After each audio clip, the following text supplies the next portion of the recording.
Hello बेटा, good evening to all of you. बेटा आज हम स्टार्ट कर रहे हैं अपना part fourth of accounting equation. आज हम फिर से कुछ नए टॉपिक्स को डिस्कस करेंगे क्लास में। उससे पहले जस्ट एक छोटी सी इंफॉर्मेशन, क्लास नोट्स के लिए क्या करना है, व्हाट्सएप चैनल को फॉलो करना है। ठीक है बेटा। सर क्या है आज के नए टॉपिक? अकाउंटिंग इक्वेशन के दो तरीके के क्वेश्चन आते हैं, एक आता है स्टेटमेंट बेस, एक आता है मिसिंग वैल्यू। अभी हम चल रहे हैं स्टेटमेंट बेस पे।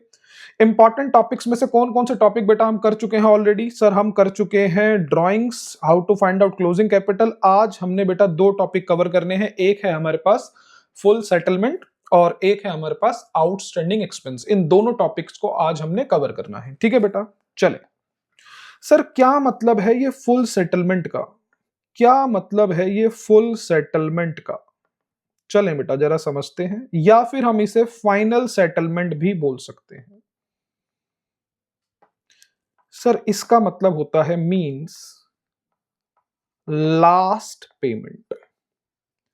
फुल सेटलमेंट का मतलब होता है, फाइनल सेटलमेंट का मतलब होता है आखिरी पेमेंट, इसके बाद कुछ नहीं। लास्ट पेमेंट, इसके बाद कुछ नहीं। समझते हैं बेटा आराम से, 2 मिनट का काम है और ये 2 मिनट में खत्म हो जाएगा। बेटा ये कौन? मैं कौन? प्रिंस। बेटा हमारे एरिया में एक शॉप है, Gupta general store. Gupta ji general store. मैं 15 सालों से बेटा वहीं से सामान ले रहा हूं। गुप्ता जी मुझे बहुत अच्छी तरीके से जानते हैं, मैं गुप्ता जी को बहुत अच्छी तरीके से जानता हूं। 15 सालों से एक ही जगह से सामान लेने का फायदा क्या? पहली बात तो सामान अच्छा देते हैं ताकि रिलेशन ना बिगड़े, और दूसरी बात बाकी कस्टमरों से मुझे वो थोड़ा सा सामान का रेट जो है सही लगाते हैं। ठीक है जी, 15 सालों से सामान ले रहा हूं, पुराना कस्टमर है, और भी नए कस्टमर को मैं उनके पास भेजता हूं। मैंने कहा भाई साहब सामान लेना है तो गुप्ता जी से लेना है, वरना कहीं से नहीं लेना। ठीक है सर। एक दिन मैं गुप्ता जी की दुकान पर गया। गुप्ता जी दुकान पर थे नहीं, उनका एम्प्लॉय था दुकान पे। मैंने सामान उनके एम्प्लॉय को बोला, मैंने कहा भाई सामान निकाल दो। टोटल सामान का उन्होंने बिल बनाया 1000। ठीक है जी। मैंने उनके एम्प्लॉय को बोला, मैंने कहा भाई साहब कॉपी में नोट डाउन कर लो, गुप्ता जी को मैं बाद में आके दे जाऊंगा। उधार चलता रहता है मेरा गुप्ता जी से, 15 सालों से मैं जानता हूं, कोई दिक्कत नहीं है। उन्होंने कहा हाँ सर, मैंने आपको देखा है, आप बहुत बार यहां से सामान लेके जाते हो। मैंने कहा हाँ, बस अब आप खाते में लिख लो, मैं बाद में आके गुप्ता जी से बात कर लूंगा। ठीक है बेटा, क्या मैंने सामान गुप्ता जी से उधार में खरीद लिया? हाँ सर आपने उधार में खरीद लिया। मैंने घर पर आकर के क्या बोला, यार गुप्ता जी से 1000 का सामान ले लिया है तो गुप्ता जी मेरे कौन बन गए? क्रेडिटर। मैंने गुप्ता जी को पैसे देने हैं। कितने का बिल था? 1000 का। अब मैंने तो अपने दिमाग में नोटिस कर लिया कि भाई गुप्ता जी को मैंने 1000 रुपए देने हैं, 1000 का बिल है। मैंने कहा देखूं तो सही क्या क्या रेट लगाए हैं, 15 साल पुराना कस्टमर हूं, कुछ सस्ते वस्ते लगाए हैं कि नहीं लगाए। मैंने देखा तो मैंने कहा भाई साहब इसके अंदर 100 रुपए फालतू लगा रखे हैं, क्योंकि इंप्लॉय था भाई, उसे पता नहीं था कि गुप्ता जी मेरे को थोड़ा सा सस्ता रेट लगाते हैं। मैंने देखा भाई साहब जिस रेट पर मैं सामान लेके आता था, अगर यही सामान गुप्ता जी मुझे देते तो सिर्फ कितने का देते? 900 रुपए का देते। लेकिन उसने मुझे कितने का दिया? 1000 रुपए का। मैंने कहा भाई साहब इसमें 100 रुपए का बिल तो एक्स्ट्रा बन चुका है, 100 रुपए का बिल तो एक्स्ट्रा बन चुका है। मैंने कहा ठीक है भाई साहब, चक्कर लगेगा गुप्ता जी से जाके बात करूंगा, अभी पैसे वैसे तो दिए नहीं है, दे दूंगा भाई। बिल तो 1000 का है मेरे पास, लेकिन मेरे हिसाब से बनते कितने हैं? 900 रुपए। ठीक है जी। अगले दिन सुबह सुबह उठ करके मैं गुप्ता जी की दुकान चला गया। मैंने कहा गुप्ता जी 15 साल की वफादारी का यही आपने सिला दिया क्या? 15 साल से बिल्कुल वफादारी से मैं आपसे सामान ले रहा था, कहीं और नहीं जाता था, ऑनलाइन भी नहीं लेता था सामान। आपकी दुकान पर आया और आपके एम्प्लॉय ने 1000 रुपए का बिल बना दिया। मेरे हिसाब से 900 का बिल बनता है। गुप्ता जी ने कहा बिल दिखाओ। मैंने उनको बिल दिखाया। गुप्ता जी ने कहा हाँ भाई साहब एम्प्लॉय से गलती हो गई, उसे पता नहीं था ना, आप 15 साल पुराने कस्टमर हो, आपको मैं थोड़ा सा सामान सस्ता देता हूं, उसे नहीं पता था बेचारे को, उसकी कोई गलती नहीं है, उसने तो नॉर्मल कस्टमर की तरह ही सामान बना दिया, बिल बना दिया। मैंने कहा गुप्ता जी अब करो इसको ठीक करो। गुप्ता जी ने कहा सर ना ना, आपको 1000 रुपए देने की जरूरत नहीं है। मैंने तो लाइबिलिटी कितने की बना रखी थी अपनी बुक्स में, क्योंकि बिल 1000 का बना था, अपनी बुक्स में लाइबिलिटी कितने की बना रखी थी? 1000 की। गुप्ता जी ने बात बोला नहीं नहीं सर आपको देने की जरूरत नहीं है, नहीं नहीं आपसे नहीं लूंगा सर, आपसे सिर्फ 900 रुपए लूंगा, आप लास्ट पेमेंट करो 900 रुपए और बस बात खत्म। मैंने कहा बाकी 100 रुपए? गुप्ता जी ने कहा सर वो गलती से बिल में चार्ज हो गए थे, उसको डिस्काउंट समझ लो, कि वो डिस्काउंट क्योंकि मैं आपको एक्स्ट्रा देता हूं, वो डिस्काउंट समझ लो। मैंने कहा गुप्ता जी देख लो बिल 1000 रुपए का है और आप कह रहे हो कि आखिरी पेमेंट कर दो सिर्फ 900 रुपए की, 100 रुपए करने की जरूरत नहीं। गुप्ता जी ने कहा हाँ सर मैं खुद ही बोल रहा हूं, आपको सिर्फ पेमेंट करनी है 900 रुपए की, 100 रुपए का आप जो पुराने कस्टमर हो उसके लिए डिस्काउंट समझ के आप मत दो मुझे, लास्ट पेमेंट सिर्फ कर दो कितने रुपए की, 900 रुपए की। तो जल्दी से बताओ बेटा, फर्स्ट 900 का मेरी जेब से क्या हो जाएगा, कैश का आउटफ्लो। आउटफ्लो मतलब पैसे गए, सही बात है। मैंने कहा गुप्ता जी लो पैसे अभी के अभी लो, 900 रुपए दे दिए। दूसरी चीज जल्दी से बताओ बेटा, देने थे 1000 रुपए, दिए सिर्फ 900 रुपए, और वो भी 900 रुपए कैसे दिए, साफ साफ लिखा हुआ मिलेगा फुल सेटलमेंट। फुल सेटलमेंट साफ साफ लिखा हुआ मिलेगा, फुल सेटलमेंट। अच्छा इसका मतलब सर 1000 रुपए के बदले अब सिर्फ 900 रुपए देने की जरूरत है, इसके बाद कुछ भी नहीं देना, कुछ भी नहीं देना। जल्दी से बताओ बेटा, पैसे तो दिए 900 रुपए, लेकिन जो मैं सर पे लाइबिलिटी लेके घूम रहा था कितने की, 1000 रुपए की, अब सिर्फ कितने पैसे देने पड़े, 900 रुपए। क्या इसके बाद कुछ देना, नहीं देना। तो जल्दी से बताओ बेटा, मेरे सर से लाइबिलिटी ओवर कितने की हो गई, क्रेडिटर कितने के खत्म हो गए, जल्दी से बताओ। आपको किसी को 1000 रुपए देने थे तो आप तो अपने सर पर लाइबिलिटी 1000 रुपए की घूम लेते लेकर के, उसने बोला भाई साहब 900 रुपए ही देने आपने, इसके बाद कुछ नहीं देना। तो बताओ बेटा, कैश तो सिर्फ 900 का गया है, लेकिन रिलैक्सेशन मुझे कितने की मिली है, मेरे सर से बोझ कितने का खत्म हुआ है। सर यहीं पर बच्चे गलती करते हैं, बस यहीं पर नहीं करनी। 1000 रुपए का मेरे सर से बोझ खत्म हो गया। बेटा आपने किसी को देने थे 5000 रुपए, उसने कहा नहीं यार तुमसे सिर्फ और सिर्फ कितने पैसे लूंगा, 4500, तुम अच्छे बंदे हो, सिर्फ 4500 दे दो, इसके बाद तुम्हें कुछ पैसे देने की जरूरत नहीं है। तो जल्दी से बताओ बेटा, कैश तो जेब से 4500 का जाएगा, लेकिन सर से भार कितने का खत्म हो जाएगा, जल्दी बोलो, 5000 का। ओके जी, तो जल्दी बताओ बेटा, 1000 रुपए की लाइबिलिटी खत्म हुई है, जेब में से गए हैं सिर्फ 900 रुपए, इसी अदला बदली में मुझे 100 रुपए का क्या हो गया, प्रॉफिट, या फिर आप इसे बोल सकते हो डिस्काउंट रिसीव्ड। जल्दी बताओ बेटा, बात ओके है कि नहीं है, बात ओके है कि नहीं है, यहां तक की बात ओके है, क्लियर है एकदम। तो जल्दी से बताओ बेटा, फुल सेटलमेंट का मतलब बेटा ये ट्रीटमेंट तभी है जब साफ साफ लिखा होगा फुल सेटलमेंट, तभी मानूंगा ये आखिरी पेमेंट है, इसके बाद कुछ नहीं देना। क्लियर है, ओके। चलो बेटा जल्दी से अभी हम एग्जांपल डिस्कस करेंगे। जल्दी बताओ, अगर मैंने किसी पर्सन को देने थे 10,000 रुपए, उसने बोला नहीं सर आपको अब सिर्फ, क्योंकि आपने बिल मेरे को दिखाया गलती से बिल ज्यादा का बन गया है, आपको सिर्फ और सिर्फ 9,500 रुपए देने की जरूरत है, इसके अलावा आपने कुछ नहीं देना। मैंने कहा देख लो सर लास्ट पेमेंट है ना, कह रहा हाँ sir full settlement. Full settlement का मतलब होता है सामने वाले दोनों पर्सन एग्री है, परचेजर भी एग्री है, सेलर भी एग्री। सेलर कह रहा है हाँ भाई साहब सिर्फ 9500 देने, परचेजर कह रहा है देख लो 9500 ही देना ना, उसने कहा हाँ भाई साहब। तो जल्दी से बताओ बेटा, जेब में से तो सिर्फ 9500 जाएंगे, लेकिन सर से बोझ कितने का खत्म हो जाएगा, सर से बोझ कितने का खत्म हो जाएगा, पूरे के पूरे 10,000 का। और इसी अदला बदली में आपको 500 रुपए का क्या हो जाएगा, प्रॉफिट हो जाएगा। और लास्ट क्लास में हमने निकालना सीखा था how to find out closing capital. जल्दी बताओ कौन कौन से फैक्टर थे जो कैपिटल को चेंज करते हैं। सबसे पहला एडिशनल कैपिटल, फिर ड्रॉइंग्स, फिर प्रॉफिट, फिर लॉस, फिर रेवेन्यूज, फिर एक्सपेंसेस। सही बात है, तो ध्यान रखना बेटा, ये आज की क्लास में यूज होने वाले हैं। ओके बेटा, यहां तक की बात ओके है। चलो बेटा जल्दी से जरा हम अपने नोट्स के अंदर देखते हैं फुल सेटलमेंट कहां पर है, फाइनल सेटलमेंट कहां पर है। चलो जी, फुल सेटलमेंट या फिर बोलो फाइनल सेटलमेंट। सर ध्यान रखना इसके अंदर ऑलवेज इंक्लूड क्या होगा, डिस्काउंट। बेटा मुझे डिस्काउंट मिला है तो मेरे लिए फायदा है, गुप्ता जी ने डिस्काउंट दिया है तो उनके लिए नुकसान है। सही बात है। चलो जी, हालांकि हमारे यहां पर जो फाइनल सेटलमेंट है वो किसके साथ है, क्रेडिटर के साथ है, कि आपने अपने क्रेडिटर को फाइनल सेटलमेंट में पेमेंट करी है। मतलब पैसे तो देने से ज्यादा देने थे लेकिन दिए कम है, और वो भी फाइनल सेटलमेंट में दिए हैं। इसका मतलब दोनों डेटर क्रेडिटर एग्री हैं कि हाँ सर यही होगा, इसके अलावा कुछ नहीं होगा। जल्दी बताओ बेटा, अगर आपने किसी पर्सन से सामान उधार में परचेज किया हो, जब मैंने गुप्ता जी के एम्प्लॉय से सामान उधार में खरीदा था, तो बताओ घर आकर के क्या एंट्री डाली होगी। अगर मैं अकाउंटेंट हूं तो क्या एंट्री डालूंगा, purchases account debit to Gupta ji account या टू क्रेडिटर अकाउंट। कोई दिक्कत वाली बात नहीं। परचेजेस मतलब हमारे पास सामान आ गया और मैंने गुप्ता जी को इतने पैसे देने हैं। क्या देखो बेटा, यही एंट्री है, परचेज गुड्स फ्रॉम रोहन ₹10,000। अगर मैंने रोहन से 10,000 का सामान क्रेडिट पे खरीदा है तो बताओ क्या एंट्री आएगी, सर आपके परचेजेस बढ़ जाएंगी। और दूसरा रोहन आपका क्या बन जाएगा, क्रेडिटर बन जाएगा। क्या एंट्री में कोई प्रॉब्लम है तो जल्दी से बताओ, purchases account debit to Rohan account. लेकिन रोहन को मैंने payment made to creditor, creditor मतलब रोहन, इन साफ साफ लिखा है बेटा फुल सेटलमेंट।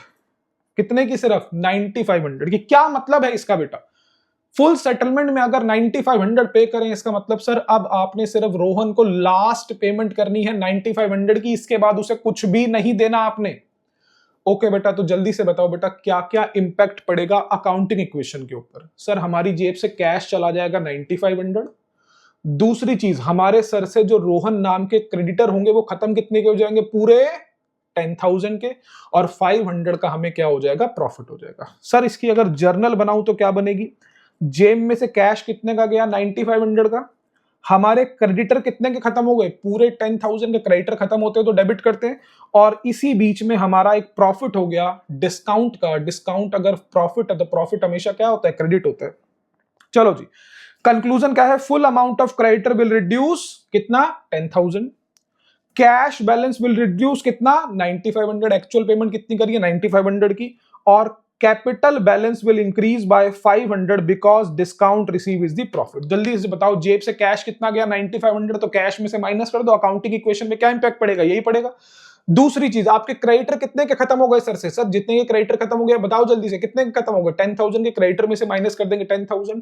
और सर 500 का मेरा हो गया प्रॉफिट। और जल्दी बताओ सारे प्रॉफिट्स किसके, सारे प्रॉफिट किसके, लास्ट क्लास में पढ़ा अभी, सारे प्रॉफिट्स किसके, ऑनर के। तो कैपिटल में क्या कर दो, प्लस। ओके बेटा, कोई दिक्कत वाली बात नहीं। चलो जी, एक और एंट्री देखें। अगर मान करके चलो इसी रोहन को मैंने पेमेंट करी होती सिर्फ और सिर्फ 9,000 की फुल सेटलमेंट के अंदर, कह रहा है payment made to creditor in full settlement at ₹9,000 by cheque. अगर चेक से पेमेंट करी होती तो सर कोई दिक्कत नहीं है, फुल सेटलमेंट में पेमेंट करिए, 10,000 के बदले सिर्फ 9,000 पे करें, वो भी फाइनल सेटलमेंट के अंदर, फुल सेटलमेंट के अंदर। तो सबसे पहली चीज, मेरे बैंक में से कितना पैसा जाएगा, सर अब तो बैंक से जाएगा क्योंकि चेक से पेमेंट करिए, बैंक में से जाएंगे 9,000।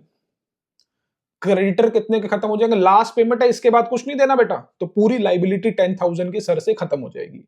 और तीसरी चीज, 10,000 की क्रेडिटर के बदले सिर्फ उसको 9,000 की पेमेंट करिए, और वो भी लास्ट पेमेंट करिए, इसके बाद कुछ नहीं दूंगा। तो जल्दी से बताओ 1,000 रुपीज का मेरा क्या हो जाएगा, प्रॉफिट हो जाएगा। क्लियर। इसका इंपैक्ट आपकी अकाउंटिंग इक्वेशन में क्या पड़ेगा, बैंक का बैलेंस 9,000 से रिड्यूस हो जाएगा, क्रेडिटर आपके पूरे 10,000 से रिड्यूस हो जाएंगे, और 1,000 का जो आपको डिस्काउंट मिला है वो आपका प्रॉफिट, और प्रॉफिट सारे किसके, ऑनर के, मेरी कैपिटल में वो प्लस हो जाएंगे। कोई दिक्कत वाली बात। चलो जी, full amount of creditor will reduce 10,000, bank balance will reduce 9,000 यानी कि एक्चुअल पेमेंट, और लास्ट है capital balance will increase by 1,000 because of discount receive. Discount receive हमारा क्या है, प्रॉफिट है। ओके बेटा, समझ में आई चीज फुल सेटलमेंट की। अब हम इसके क्वेश्चन कर रहे हैं। गलती सिर्फ बच्चों की एक ही जगह पर होती है, वो गलती से क्या करते हैं, अगर फुल सेटलमेंट 9,000 में पेमेंट हुई है तो वो क्रेडिटर को भी 9,000 से रिड्यूस कर देते हैं। यही सबसे बड़ी गलती है, क्रेडिटर पूरा 10,000 से खत्म होगा बेटा, बस यहीं पर ध्यान रखना है। ठीक है जी। चलो सर क्वेश्चन बताओ, लास्ट क्लास में 10 तक हमने कर लिया था, अब हम कर रहे हैं क्वेश्चन नंबर 11, और ये मोस्ट इंपॉर्टेंट क्वेश्चन है क्योंकि क्लोजिंग कैपिटल हम फाइंड आउट करना सीख चुके हैं। ध्यान रखना बेटा, उसी का इसके अंदर रेफरेंस आएगा। चलो बना रहे हैं हम अपना अकाउंटिंग इक्वेशन।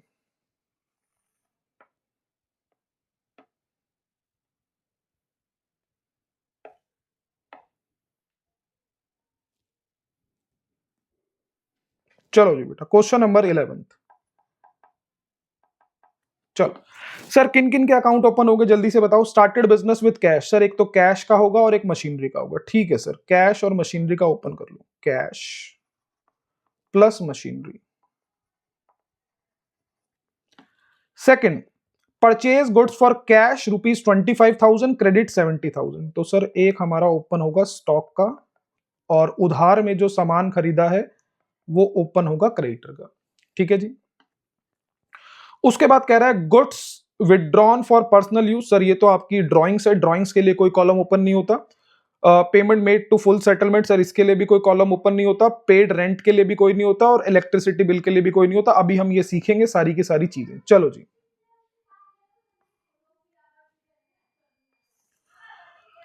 चलो बेटा फटाफट से अब हम देख रहे हैं point number first. Started business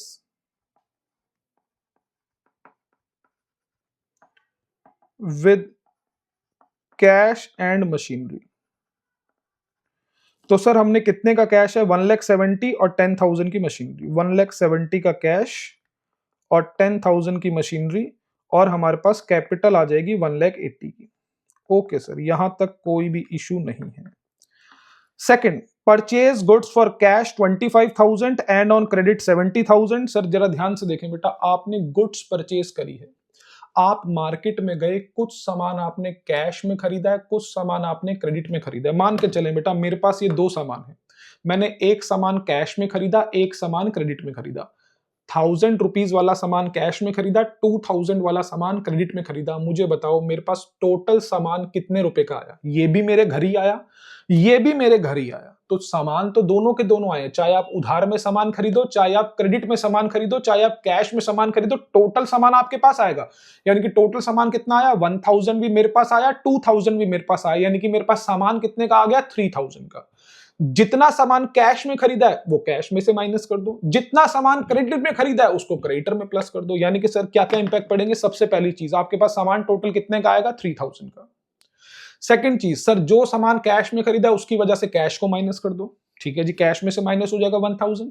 जो सामान क्रेडिट में खरीदा है उसकी वजह से क्रेडिटर इंक्रीज हो जाएंगे कितने के? 2,000 के। कोई दिक्कत वाली बात नहीं। तो जल्दी से बताओ, आपने कुछ सामान कैश में खरीदा है 25 का, कुछ सामान क्रेडिट में खरीदा है 70,000 का, तो टोटल सामान आपके पास आएगा कितना? 25 वाला भी आप ही के पास आएगा, 70 वाला भी आप ही के पास आएगा। तो स्टॉक आपका कितने रुपए से इंक्रीज हो जाएगा? 95,000 से। कोई दिक्कत नहीं। कैश में से कितना माइनस होगा? 25,000, और क्रेडिटर हमारे कितने के इंक्रीज हो जाएंगे? 70,000 के। चलो जी, goods purchased on cash and credit. Sir आपने टोटल सामान जो आपके पास आएगा 25 प्लस 70, 95,000 का आएगा। कैश आपके पास से कितना चला जाएगा? 25, और आपके जो क्रेडिटर है वो कितने के इंक्रीज हो जाएंगे? 70 के। बाकी कहीं पर कोई भी इंपैक्ट नहीं पड़ेगा। सर कैपिटल पर इंपैक्ट नहीं पड़ेगा बेटा। कैपिटल पर इंपैक्ट पड़ने के लिए क्या होनी चाहिए? ड्राइंग्स। क्या ये सामान खरीदना ड्राइंग्स है? नहीं। एडिशनल कैपिटल, क्या ये कोई एडिशनल कैपिटल है? नहीं, कहीं पर नहीं लिखा मालिक ने और पैसा लगाया, पड़ा हुए पैसे से ही सामान खरीदा है। थर्ड, क्या ये कोई प्रॉफिट है? नहीं सर, कोई प्रॉफिट नहीं है। क्या ये कोई लॉस है? नहीं सर, कोई लॉस नहीं। क्या ये कोई रेवेन्यू है? नहीं सर, कोई कमाई नहीं। क्या ये कोई एक्सपेंस है? सर गुड्स खरीदने से असेट आ रही है हमारे पास, ये कोई हमारा एक्सपेंस नहीं है। ओके बेटा, चलो ठीक है सर, जल्दी से निकालो new equation. 1,70,000 minus 25, 1,45,000 plus 10,000 plus 95,000 equal to 70,000 plus में 1,80,000।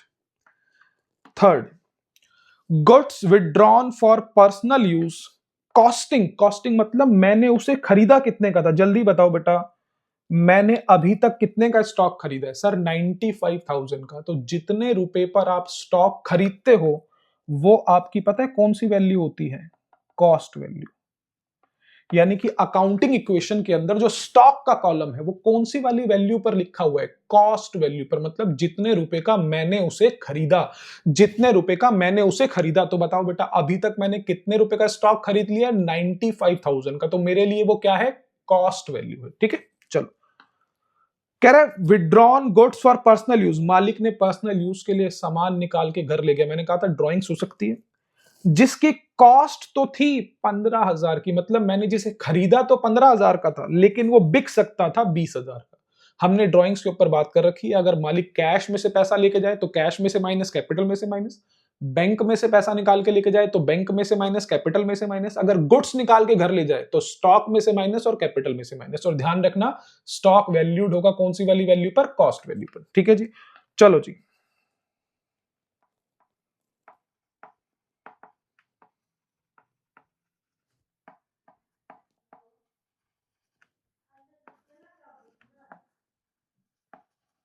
Goods withdrawn by owner for personal use. तो सर हमारे पास से स्टॉक चला जाएगा कितने का? 15,000 का।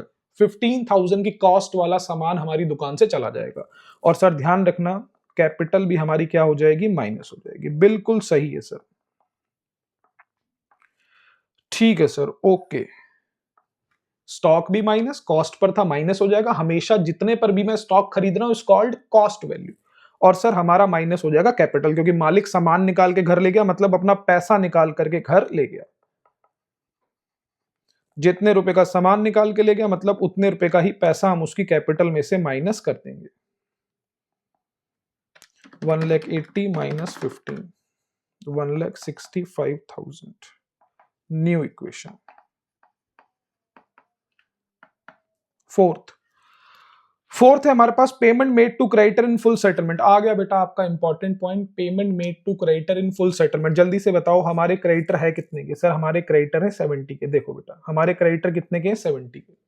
और कह रहा है उनको लास्ट पेमेंट करी है, इसके बाद कोई पेमेंट नहीं करनी। और 70,000 के क्रेडिटर को सिर्फ कितनी पेमेंट करी है? 65,000। इसके बाद कुछ भी नहीं देना उन्हें। तो sir payment made to creditor, जल्दी से बताओ बेटा जेब में से कैश कितने का जाएगा? सर 65 का, जितनी पेमेंट करी उतने का। सर से बोझ, सर से लाइबिलिटी कितनी खत्म हो जाएगी? सर पूरी 70,000 की। बस बेटा यहीं पर बच्चे गलती कर देते हैं, यहां पर वो 65,000 लिख देते हैं तो गलती हो जाती है। तो ध्यान रखना ये गलती नहीं करनी बस। और सर 70,000 के क्रेडिटर को सिर्फ पेमेंट करी है 65,000, तो 5,000 का जो प्रॉफिट है, जल्दी बताओ सारे प्रॉफिट किसके? कैपिटल के, ऑनर के। तो कैपिटल में प्लस कर दो और कहीं पर कोई इंपैक्ट नहीं जाएगा। New equation. 1,45,000 माइनस में 65, 80 plus 10 plus 80 equals to 0, plus में 1,70,000। ओके सर, कोई इशू नहीं है। Fifth paid rent. जल्दी से बताओ बेटा रेंट पेड करने की एंट्री क्या है? Sir rent account debit to cash account. Rent को डेबिट क्यों किया? क्योंकि एक्सपेंस है, खर्चा हो गया, कैश चला गया। सर जितने का कैश गया है उसको कैश में से माइनस कर दो, और जितने के खर्चे हो गए जल्दी बताओ सारे खर्चे किसके? ऑनर के। तो कैपिटल में से क्या कर दो? माइनस। ठीक है बेटा, याद है ना ग्रॉस और नेट मैंने कहा था दोनों तरीके के क्वेश्चन आएंगे। जैसे कि जो आपने रेंट वाला क्वेश्चन किया है, या इससे पहले जो फोर्थ वाला पॉइंट किया, क्या उसमें आपको प्रॉफिट या लॉस क्लियर पता था? हाँ सर प्रॉफिट पता था, तो उसने आपने सीधा कैपिटल में प्लस कर दिया। लेकिन जल्दी से बताओ फिफ्थ वाले क्वेश्चन में आपको कोई प्रॉफिट या लॉस पता चल रहा है, या उसने एक्सपेंस या रेवेन्यू वाले टर्म से ये क्वेश्चन दे रखा है? सर एक्सपेंस या रेवेन्यू वाले टर्म से क्वेश्चन दे रखा है, तो एक्सपेंसेस सारे किसके? ऑनर के। कैपिटल में से क्या हो जाएगा? माइनस। तो 10,000 का जो आपने रेंट पे किया है, पेड रेंट, तो सर जेम में से 10,000 चले जाएंगे, और ये जो सारे खर्चे हैं वो किसके हैं? ऑनर के। तो यानी कि यहां पर ग्रॉस अप्रोच फॉलो हो गई। मैंने आपको कहा था दोनों तरीके से क्वेश्चन आ जाएंगे, कोई टेंशन वाली बात नहीं है। एक वो जिसमें प्रॉफिट या लॉस साफ साफ दिखाई दे, एक वो जिसमें प्रॉफिट और लॉस ना दिखाई दे लेकिन एक्सपेंसेस या रेवेन्यूज दिखाई दे। ठीक है बेटा, तो ये वाला पॉइंट इंपॉर्टेंट था आपका।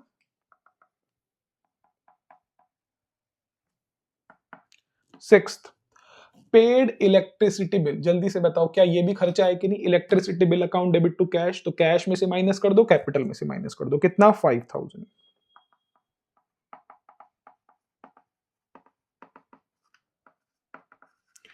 कैश में से माइनस और कैपिटल में से माइनस। बस बेटा हमारा क्वेश्चन हो गया खत्म।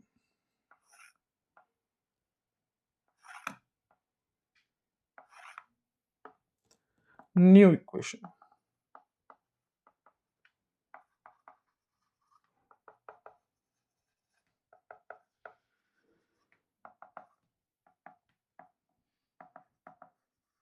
बस एक बार टैली करके देख लेते हैं क्या टैली हो रहा है। असेट को बस लाइबिलिटी प्लस कैपिटल से, बिल्कुल ठीक टैली हो रहा है।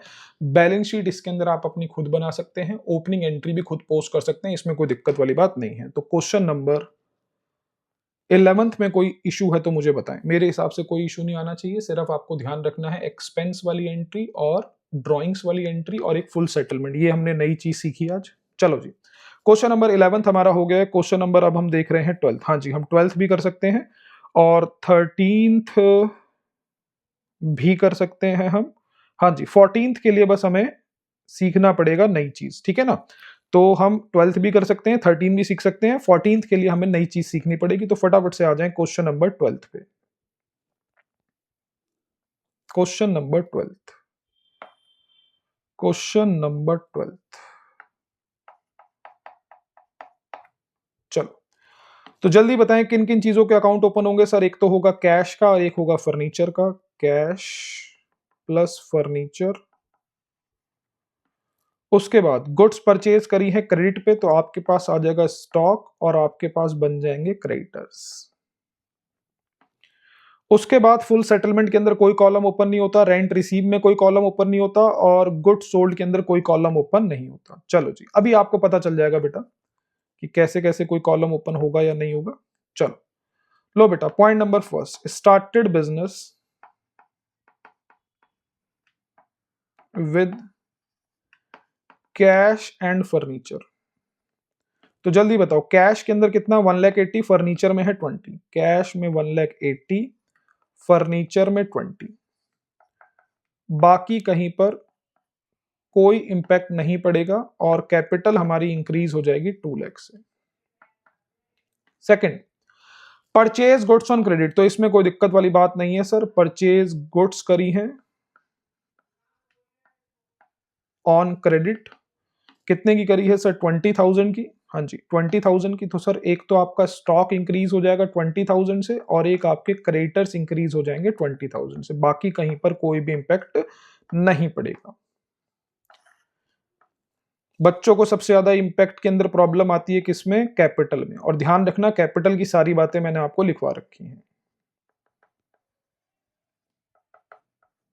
कि सर जैसे एडिशनल कैपिटल से इंपैक्ट पड़ेगा, ड्राइंग से इंपैक्ट पड़ेगा, प्रॉफिट और लॉस से इंपैक्ट पड़ेगा, रेवेन्यू या इनकम से इंपैक्ट पड़ेगा, बस और कुछ नहीं।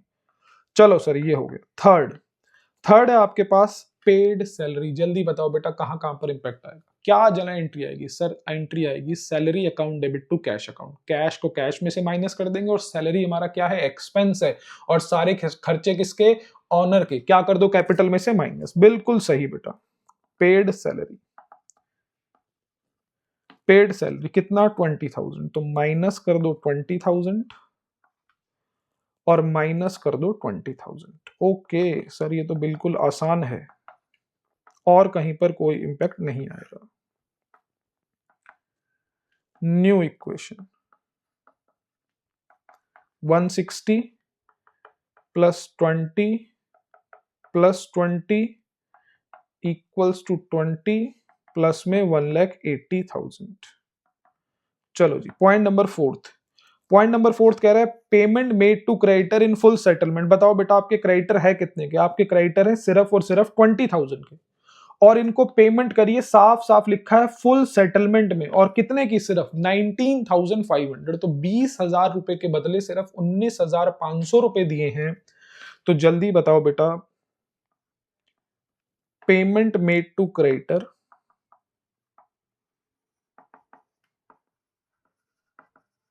इन फुल सेटलमेंट। तो सर इसमें से आपके पास कैश कितने का जाएगा? 19,500 का। क्रेडिटर कितने के खत्म हो जाएंगे? पूरे 20,000 के। और सर इसी लेन देन में आपको 500 का हो जाएगा प्रॉफिट। ठीक है बेटा, तो यहां तक की बात एकदम ओके है, इसमें कोई दिक्कत नहीं है। अब हम बना रहे हैं न्यू इक्वेशन। ठीक है जी, तो कैश में से हमारे पास जाएगा 19,500, क्रेडिटर हमारे कितने के खत्म हो जाएंगे? पूरे 20,000 के। जब फुल सेटलमेंट लिखा होगा तभी ये सब आपने ट्रीटमेंट करनी है। और 500 का हमारा क्या हो जाएगा? प्रॉफिट हो जाएगा। सर 1,60,000 के बदले 19,500, तो 14,500 प्लस 20,000 प्लस में 20,000 इक्वल्स टू 0 प्लस में 1,80,500। फिफ्थ, फिफ्थ है आपके पास रेंट रिसीव। जल्दी बताओ बेटा, रेंट रिसीव क्या है? मेरी कमाई है। क्या एंट्री आएगी? Cash account debit to rent account. Cash आ गया, कमाई हो गई। कैश आ गया, कमाई हो गई। इनकम है मेरा, रेवेन्यू है मेरा। तो कैश को तो कैश में प्लस कर दूंगा जो आया। और जल्दी बताओ, सारी कमाई, सारे रेवेन्यू, सारी इनकम किसकी? ऑनर की। कैपिटल में क्या कर देंगे? प्लस। बस बेटा, यही चीज अगर आपने लास्ट क्लास में अच्छी तरीके से सीखी है तो कोई दिक्कत आपको नहीं आएगी। क्या है? Rent received. अगर ये लास्ट क्लास में आपने क्लोजिंग कैपिटल अच्छी तरीके से निकालना सीखी है तो कोई दिक्कत नहीं आएगी। तो सर आपको कितने का रेंट रिसीव हुआ है? 15,000 का। तो कैश में प्लस और कैपिटल में भी प्लस।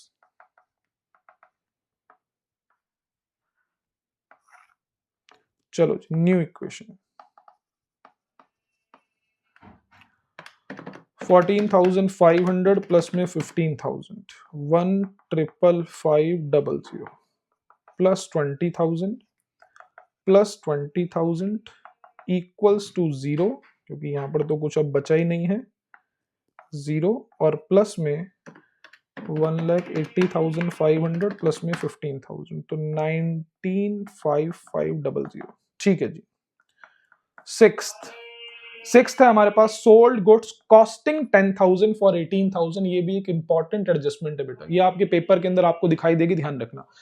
10,000 रुपए का सामान जो मैंने खरीदा था, खरीदा हुआ सामान कहां पर लिखा हुआ? मेरे स्टॉक के अंदर, उसको मैंने 18,000 रुपए का बेच दिया। बताओ बेटा, एक सामान जो 10,000 का खरीदा था कितने में बेच दिया? 18,000 में। तो जल्दी से बताओ 8,000 का क्या हो गया? क्या साफ साफ दिखाई दे रहा है क्या हो गया? प्रॉफिट। और प्रॉफिट सारे किसके? ऑनर के। कैपिटल में क्या कर दूंगा? Plus. Sold goods for cash, आपने कैश में बेचा है। सबसे पहली चीज, दुकान में से सामान कितने का जाएगा? सर कॉस्ट वैल्यू पर दुकान पे सामान आता है, और कॉस्ट वैल्यू पर अगर बेचते हो तो उतने पर ही जाता है। तो जल्दी से बताओ दुकान में से सामान कितने का जाएगा? सर सामान तो सिर्फ 10,000 का जाएगा। दुकान में से सामान तो सिर्फ 10,000 की कॉस्ट वाला जाएगा, क्योंकि स्टॉक को हमेशा मैं किस पे लिखता हूं? कॉस्ट वैल्यू पे, जितने पर खरीदा।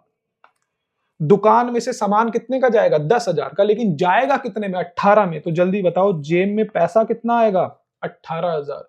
10,000 का सामान 18 में बेच दिया, तो सर गया कितने का सामान दुकान में से? गया तो सामान दुकान में से 10 का है, लेकिन कैश कितना लेके आया वो? 18,000। तो कैश में कितना प्लस हो जाएगा? 18,000। और इसी लेन देन में 10,000 का सामान 18,000 में बेच दिया, तो 8,000 का आपका क्या हो गया? प्रॉफिट। और प्रॉफिट सारे किसके? मालिक के। कैपिटल में क्या कर दूंगा? प्लस। सर ऐसा होता अगर ये सामान सस्ता बेच दिया होता, तो मैंने कहा ऐसा हो सकता है, कोई दिक्कत नहीं है। जैसे कि 10,000 के सामान की कॉस्ट वैल्यू को आपने 9,500 का बेच दिया। ठीक है जी, हो गया भाई, कभी कभार हो जाता है, नुकसान में बेचना पड़ जाता है सामान। तो बताओ बेटा जी, दुकान में से सामान कितने का जाएगा? पूरे 10,000 का। जितने का खरीदा था सामान तो पूरे 10 का जाएगा, लेकिन कैश कितना आएगा? सिर्फ 9,500।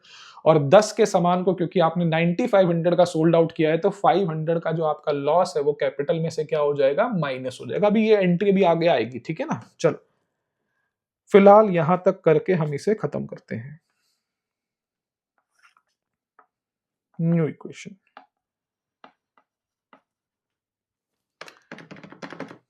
1,550 प्लस 18,000, 173500 प्लस में 20,000 प्लस में 10,000 इक्वल्स टू 0 प्लस में 203500। चलो बेटा, ये हमारी लास्ट एंट्री थी। हमारा डबल लाइन का मतलब है क्वेश्चन खत्म। क्वेश्चन खत्म हो गया है, एक बार टैली कर लेते हैं बस। तो सर 173500 टैली करने का मैंने आपको बता रखा है, आपकी मैम अगर बोलती है तो अलग से दिखाना है, वरना दिखाने की जरूरत नहीं है। ओके बेटा, यहां तक की बात। तो ये हमारा क्वेश्चन नंबर हो गया है। Next question number 12। जल्दी से आ रहे हैं क्वेश्चन नंबर 13 पे। ये भी एकदम सिंपल क्वेश्चन है, इसमें कोई दिक्कत वाली बात नहीं है, ठीक है ना। इसमें भी कोई दिक्कत वाली बात नहीं है। ये सेम टू सेम आपका क्वेश्चन नंबर 12 जैसा ही है, कोई घबराने वाली बात नहीं है। मैं एक काम करता हूँ, इस क्वेश्चन को थोड़ा सा अलग बना देता हूँ, उससे थोड़ा सा अच्छा बना देता हूँ। एक काम करते हैं, हम इसकी जरा वैल्यूज को थोड़ा चेंज कर लेते हैं। 15,000 की जगह पर हम आपको जो है नया कंसेप्ट सिखाने के लिए 9,000 यहाँ पर कर देते हैं, कोई दिक्कत नहीं। एक छोटी सी करेक्शन करी है, सिर्फ 13 क्वेश्चन के अंदर हमने पॉइंट नंबर 6 में 15,000 को काट करके 9,000 कर दिया। बिल्कुल सिंपल क्वेश्चन है ये। क्वेश्चन नंबर 13 के ऊपर आ जाएं फटाफट से। और ये भी आपका 2 मिनट का क्वेश्चन है, in the sense easy question है। करने में तो टाइम लगेगा ही, लेकिन इजी क्वेश्चन है, कोई प्रॉब्लम वाली बात नहीं है। सॉल्यूशन 13। चलो जी, किन किन चीजों का कॉलम ओपन होगा? स्टार्टेड बिजनेस विद कैश 1,40,000 और बिल्डिंग। तो लो जी, cash plus building plus goods purchase करी है क्रेडिट पे, तो सर आपके पास आ जाएगा स्टॉक और आपके पास आ जाएंगे क्रेडिटर्स। उसके बाद है सैलरी पे करिए, सैलरी पे करिए, खर्चा है तो कैपिटल में से माइनस, कैश में से माइनस, कोई नया कॉलम ओपन नहीं करना। Payment made to creditor in full settlement, इसके लिए भी कोई नया कॉलम ओपन नहीं करना। रेंट रिसीव के लिए भी कोई नया कॉलम ओपन नहीं करना। गुड्स सोल्ड के लिए भी कोई नया कॉलम ओपन नहीं करना। चलो जी, ये क्वेश्चन आपका बेटा सेम 12th की तरह ही है, बस ये प्रैक्टिस के लिए मैंने दोबारा से डाला हुआ है कि हाँ आपकी प्रैक्टिस और हो जाए। चलो, started business with cash and building, cash and building. तो कैश है हमारे पास 1,40,000, बिल्डिंग है 50, 1,40,000 और बिल्डिंग है 50। बाकी कहीं पर सर कोई इंपैक्ट नहीं, कैपिटल आ जाएगी 1,90,000 की। Okay sir. Point number second, goods purchase on credit.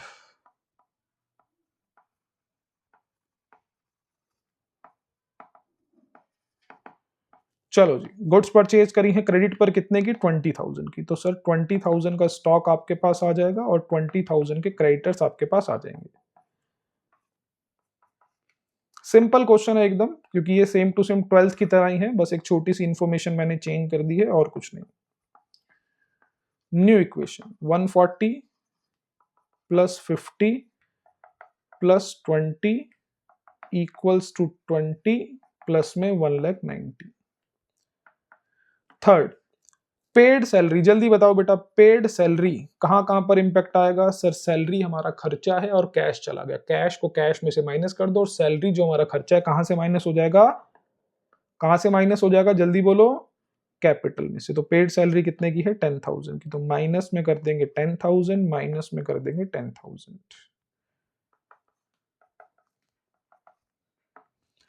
चलो जी, new equation 130 plus 50 plus 20 equals to 20 plus में 180।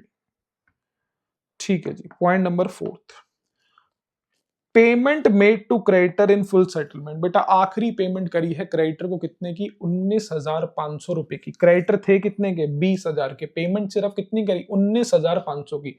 तो कैश में से कितना माइनस? 19,500। क्रेडिटर में से कितना माइनस? पूरा 20,000। और 500 का जो आपका प्रॉफिट है वो कैपिटल में प्लस हो जाएगा। कोई दिक्कत वाली बात नहीं। ठीक है सर।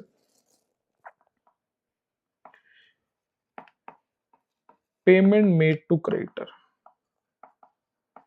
इन फुल सेटलमेंट। ठीक है जी। तो सर जेम में से जाएगा 19,500, क्रेडिटर पूरे खत्म हो जाएंगे 20,000 के और 500 रुपीज कैपिटल में से माइनस हो जाएगा। ठीक है सर। Okay, new equation. तो 1,30,000 माइनस में 19,500, 11,055 plus 50 plus 20 equals to 0 plus में 7,9,500, 1,80,000 माइनस में 500। ठीक है जी। फिफ्थ है आपके पास रेंट रिसीव्ड 15,000। बेटा जी रेंट रिसीव्ड हुआ है, जल्दी बताओ बेटा। लास्ट क्वेश्चन में भी ये था, दोबारा इसलिए करा रहा हूं ताकि दिमाग में फिक्स हो जाए। Rent receive, cash account debit to rent account. जेब में पैसा आ गया और आपकी कमाई हो गई। जेब में पैसा आ गया तो कैश में प्लस, कमाई हो गई तो कहां पर? रेवेन्यू सारे किसके? इनकम सारी किसकी? ऑनर की। तो कैपिटल में प्लस। ठीक है जी। रेंट रिसीव तो सर कितने का है? 15,000। तो सर आप यहां पर प्लस कर दो 15,000 कैश में, 15,000 कैपिटल के अंदर। देख रहे हो बेटा ये पॉसिबल कैसे हो पा रहे हैं क्वेश्चन? क्योंकि आपने क्लोजिंग कैपिटल फाइंड आउट करना सीख लिया है। 110500 प्लस में 15,000, 125500 प्लस में 50,000 प्लस में 20,000 इक्वल्स टू 0 प्लस में 179500 प्लस में 15,000, 194500। सिक्स्थ को हमने थोड़ा सा करेक्ट कर दिया है। सोल्ड गुड्स कॉस्टिंग, मैंने दुकान में उसको खुद कितने का खरीदा था? 10,000 का। तो मेरे स्टॉक में वो कितने का लिखा होगा? 10,000 का। दुकान में वो कितने का पड़ा होगा? 10,000 का। लेकिन उसको बेच सिर्फ कितने का दिया, 9,000 रुपए का। 10,000 का सामान सिर्फ 9,000 में बेचा। तो जल्दी से बताओ, सोल्ड गुड्स फॉर कैश। जल्दी से बताओ, दुकान में से कितना सामान जाएगा? सर दुकान में से तो 10 का खरीदा था, तो 10 का ही जाएगा ना। दुकान में से सामान गया 10 का, लेकिन कैश कितना आया, 9 का। और 1,000 का जो नुकसान है वो कैपिटल में से हो जाएगा माइनस। बेटा बस ये आपका क्वेश्चन आएगा ही आएगा पेपर के अंदर, ध्यान रखना ये वाला, ठीक है ना, सेल वाला। तो सर 12,550 प्लस में 9,000, 1,34500 प्लस में 50,000 प्लस में 10,000 इक्वल्स टू 0 प्लस में 193500, न्यू इक्वेशन। ठीक है सर, 134500 एक बार जस्ट टैली कर लेते हैं।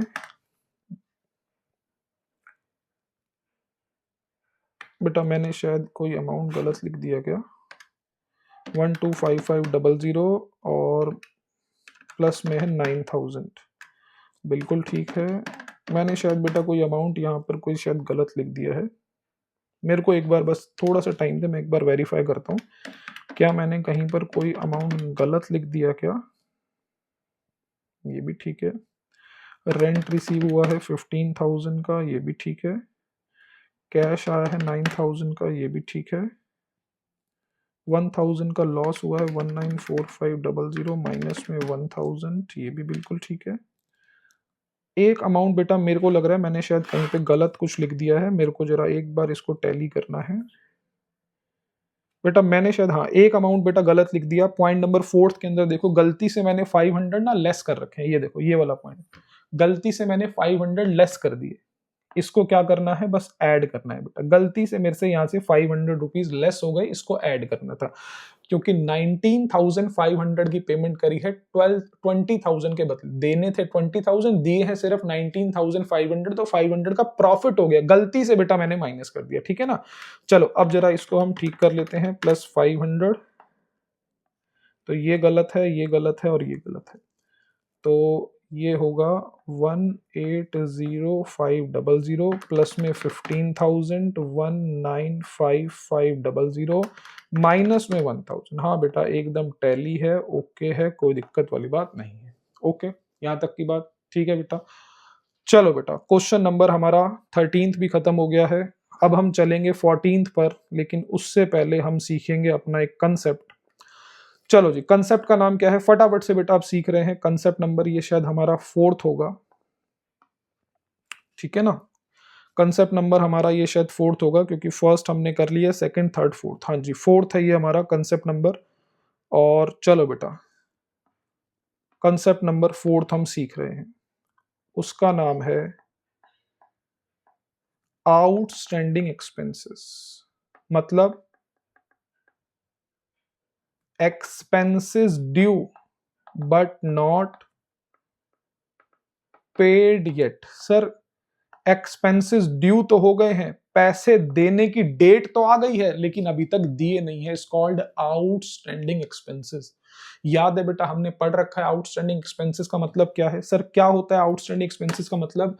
इसका मतलब है हमने सारी सर्विसेज और बेनिफिट तो ले ली है, लेकिन अभी तक कोई पेमेंट नहीं करी है। याद है ना बेटा मैंने आपको सिखा रखा है आउटस्टैंडिंग एक्सपेंस।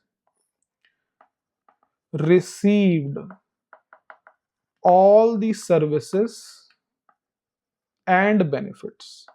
सारे सर्विसेज बेनिफिट तो ले लिए, plus but not paid any cash, लेकिन अभी तक कोई कैश पे नहीं किया।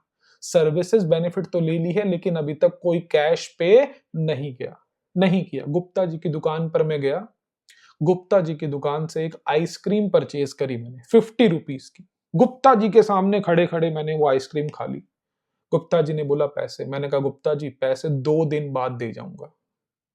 जल्दी से बताओ बेटा, अगर मैंने आइसक्रीम खा ली मतलब सर्विसेज बेनिफिट तो मैंने गुप्ता जी से ले ली, लेकिन क्या मैंने उनको पेमेंट करी कोई? नहीं सर। जैसे ही आपने सर्विसेज बेनिफिट ले ली तो जल्दी बताओ आपका क्या हो चुका है? इट्स एन एक्सपेंस, आपका हो चुका है खर्चा। बट खर्चा होता है तो उसी टाइम पेमेंट करनी चाहिए सर, लेकिन मैंने नहीं करी, तो मेरे सर पर क्या आ चुका है, बोझ आ चुका है। मतलब मेरे सर पर क्या आ चुकी है, लाइबिलिटी आ चुकी है। बिल्कुल आसान। आउटस्टैंडिंग एक्सपेंस का मतलब है सर्विसेज बेनिफिट ले ली लेकिन पेमेंट नहीं करी, सर्विसेज बेनिफिट ले ली लेकिन पेमेंट नहीं करी, सर्विसेज बेनिफिट ले ली लेकिन पेमेंट नहीं करी। जैसे ही आपने सर्विसेज बेनिफिट ले ली तो आपका क्या हो चुका है, एक्सपेंस। क्या पेमेंट कर दी? अगर पेमेंट कर देते तो कैश चला जाता, पेमेंट नहीं करी तो सर पे क्या आ गई, एक लाइबिलिटी।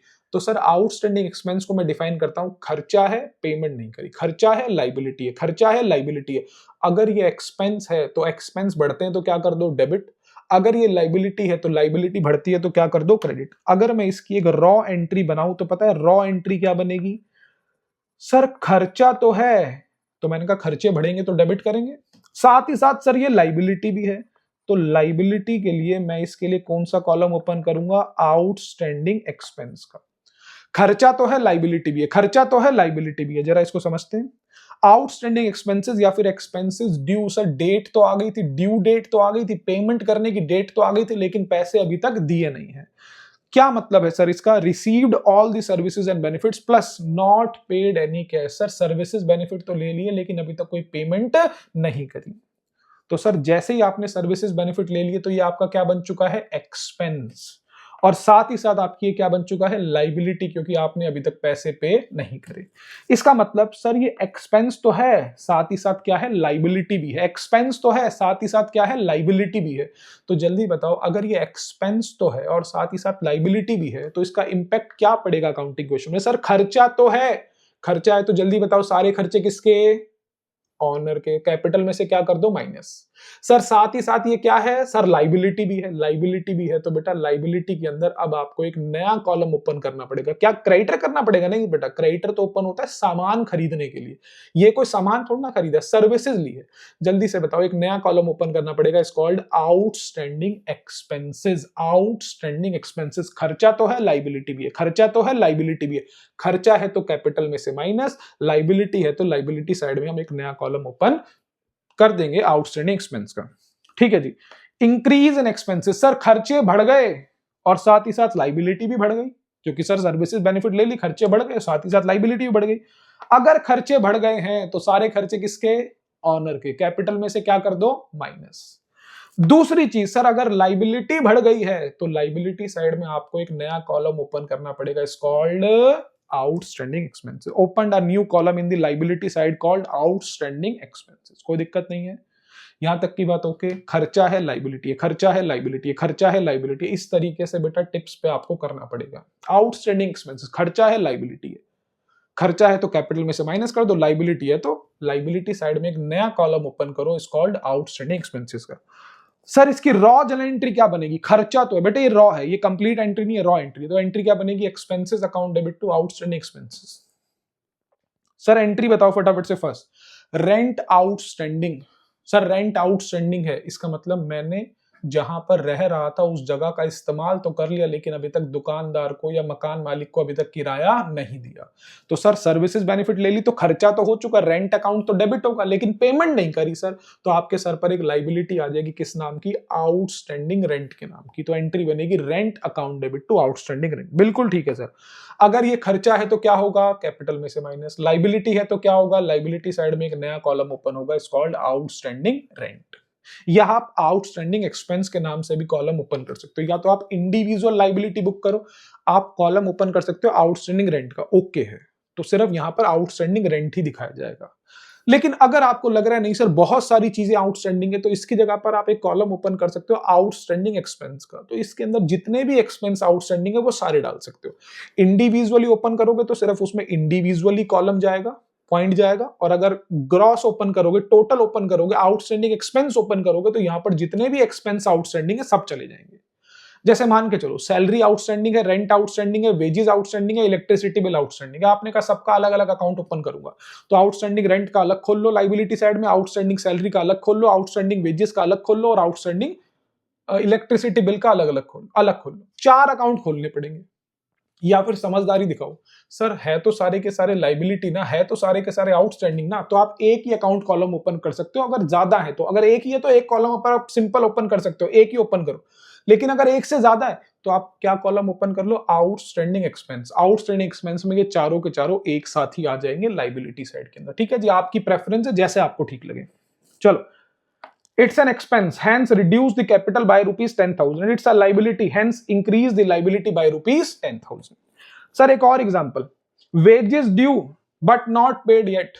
सर वेजेस ड्यू तो हो गए थे, काम तो करा लिया लेबर से, लेकिन उनको पैसे नहीं दिए, तो सर ये हमारा खर्चा है और साथ ही साथ हमारी क्या है, लाइबिलिटी है। तो एंट्री क्या आएगी, wages account debit to outstanding wages. Sir wages हमारा खर्चा है, खर्चा है तो क्या हो जाएगा, कैपिटल में से माइनस। सर साथ ही साथ हमारी ये क्या है, लाइबिलिटी है। लाइबिलिटी है तो लाइबिलिटी साइड में एक नया कॉलम ओपन होगा, आउटस्टैंडिंग वेजेस का भी आप ओपन कर सकते हो, फर्स्ट पॉइंट इसको साइड कर रहा हूं, या फिर आप एक कॉलम ओपन कर सकते हो सिर्फ और सिर्फ आउटस्टैंडिंग एक्सपेंस का। ठीक है जी, जैसा आपको ठीक लगे। ओके जी, एक्सपेंस है और साथ ही साथ क्या है, लाइबिलिटी। ओके बेटा, बिल्कुल सिंपल पॉइंट था, खर्चा है लाइबिलिटी है, खर्चा है लाइबिलिटी है। एक क्वेश्चन है हमारे पास, फटाफट से उसको कंप्लीट कर रहे हैं और आज की क्लास खत्म कर रहे हैं।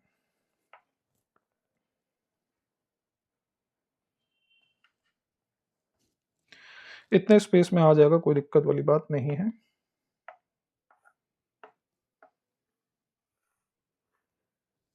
चलो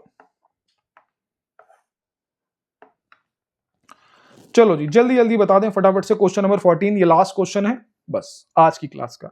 prepare accounting question. Business started with cash and goods. Cash goods के लिए हम ओपन करते हैं stock, plus goods costing 40,000 sold for rupees 55,000। ये एंट्री आपको आती है, इसके लिए आपको पता है कोई कॉलम ओपन नहीं होता, लेकिन इंपैक्ट कितनी जगह पर आता है, 3 जगह पर। Withdraw cash for personal use 10,000, तो कैश में से माइनस, कैपिटल में से माइनस, इसके लिए भी कोई नया कॉलम ओपन नहीं होगा। रेंट आउटस्टैंडिंग, मतलब खर्चा तो है लाइबिलिटी भी है, तो रेंट खर्चा है तो कैपिटल में से माइनस, एक नया कॉलम ओपन हो जाएगा लाइबिलिटी साइड में, इज कॉल्ड, सर यहां पर तो और कोई चीज आ नहीं रही, यहां पर एक नया कॉलम ओपन हो जाएगा। शायद मैंने फॉर्मेट थोड़ा सा अजीब सा बना दिया, एक मिनट बेटा।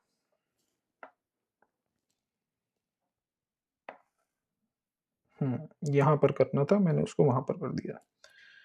चलो, तो कौन कौन से कॉलम ओपन थे, एक तो कॉलम ओपन था कैश का, एक कॉलम ओपन था स्टॉक का, और यहां पर एक कॉलम ओपन करना है मैंने रेंट आउटस्टैंडिंग या फिर आउटस्टैंडिंग रेंट का, जैसा आपको ठीक लगे। ठीक है जी, या तो आप ओपन करो रेंट आउटस्टैंडिंग या फिर बोलो आउटस्टैंडिंग एक्सपेंस, दोनों में से जो आपको ठीक लगे वो आप ओपन कर सकते हो। बस सर, और कुछ भी नहीं है। ठीक है जी, फटाफट से इस क्वेश्चन को खत्म कर रहे हैं। Point number first, started business with cash and goods। ठीक है सर, क्या है सर, आपने 85,000 का कैश है, 50,000 की गुड्स है। 85,000 का कैश है और 50,000 की गुड्स है। हाँ जी, आपके पास कैपिटल आ जाएगी 85 plus 50, 1,35,000। Second, goods costing 40,000 sold. Costing मतलब मेरी दुकान में कितने का सामान पड़ा था, एक 40,000 वाला सामान मेरी दुकान में पड़ा था। अब बेटा अगर वो बिकेगा तो पूरा 40 वाला ही तो जाएगा ना, बिका कितने में है, दो चीजें अलग अलग है। दुकान में कितने का था, बिका कितने का। दुकान में वो कितने का था, 40 का। खरीदा कितने का था, 40 का। स्टॉक के अंदर कितने का जुड़ा होगा, 40 का। बेच कितने का दिया, 55 का। तो sir sold goods for cash, तो सर हमारे पास स्टॉक दुकान में से चला जाएगा कितने का, 40 का। स्टॉक दुकान में से कॉस्ट वैल्यू पर चला जाएगा, क्योंकि स्टॉक को हम हमेशा किस पर वैल्यू करते हैं, कॉस्ट पर। और कैश कितने का आ जाएगा, 55,000 का, और इसी अदल बदल में 15,000 का हमें हो जाएगा प्रॉफिट। ठीक है सर, प्रॉफिट हो जाएगा, बढ़िया एकदम। New equation, 85 plus 55, 1,40,000 plus 10 equals to 0 plus 1,50,000। Okay sir, एकदम done. Third, withdrew cash for personal use, drawings made. आप इसको सिर्फ एक सिंपल वर्ड में भी लिख सकते हो, ड्रॉइंग्स मेड 10,000। तो सर 10,000 कैश में से माइनस और 10,000 आपकी कैपिटल में से माइनस हो जाएगी, क्योंकि ये एडजस्टमेंट तो हमने सीख रखी है।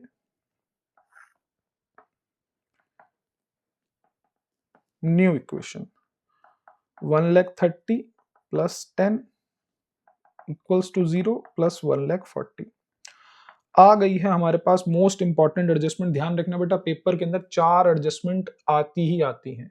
आउटस्टैंडिंग, प्रीपेड, एडवांस, एक्रूड, ये 4 एडजस्टमेंट बहुत ज्यादा प्यारी हैं स्कूल वालों को, जो कि आपको देते ही देते हैं। रेंट आउटस्टैंडिंग, रेंट आउटस्टैंडिंग कितने का है सर? 2000 का। तो ध्यान रखना एंट्री क्या आएगी? Rent account debit to outstanding rent. और सिंपल सर, ये खर्चा तो है, पेमेंट नहीं करी तो लाइबिलिटी भी है।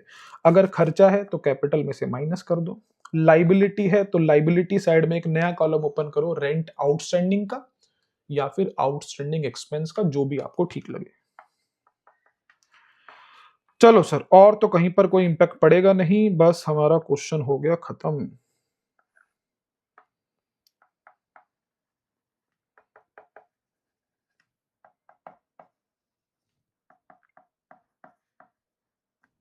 चलो जी, टैली करेंगे, टैली आराम से हो जाएगा, और ये हमारा हो गया क्वेश्चन खत्म। ठीक है बेटा, आज बहुत सारे क्वेश्चन कर लिए, 4 क्वेश्चन आज कर लिए हैं, और 2 कंसेप्ट हमने कवर कर लिए हैं, फुल सेटलमेंट, फाइनल सेटलमेंट बोलो या फिर आउटस्टैंडिंग एक्सपेंस। ठीक है बेटा, ओके बेटा, थैंक यू।